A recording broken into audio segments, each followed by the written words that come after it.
horses in the furniture industry very quickly. So once you make the decision, it's for keeps, it's for the long term. One of the things that was important in our planning for the way the environment worked from the start was how well does it reconfigure. We got some great advice from a wise old sage in space planning who told us it's the day the project ends is the day it begins. And so when everything's done and the paint's dry and it looks pretty, get ready because you're going to start changing it all over again. We had to be prepared for that. When we started this process, the emphasis on the work environment was all about employee personal work privacy, quietness, acoustics, isolation, if you will. It was all about how well can an individual get their job done, free from the typical distractions of daily work.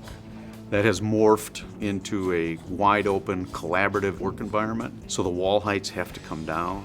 There was more of an emphasis on teamwork, informal communication, informal collisions, people running into each other or seeing each other.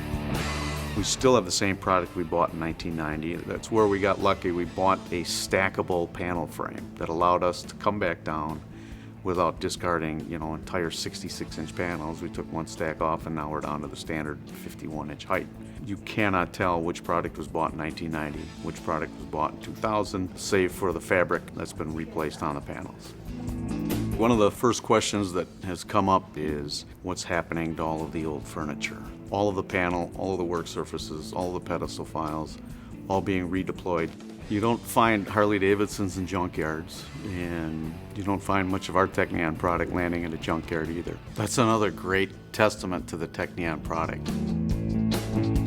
The first go-around in 1990 was not, as we say, on brand. We had pastel colors that were popular for interior design in the late 1980s. It was new product, it looked great, it performed well, but it didn't speak to Harley Davidson. The flexibility of the Teknion product, however, was that we weren't married to, one palette of color. And so the interchangeability of the elements really allowed us to say, let's go on brand here, right? Let's get some orange and black.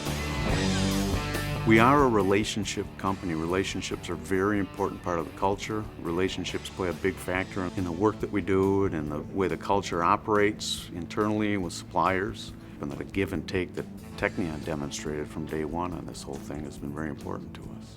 Here we are 25 years later with hundreds and hundreds and hundreds of purchase orders to the local dealer and to Teknion directly. Not once did we stop, scratch our heads and say, gee, maybe we didn't make the right decision.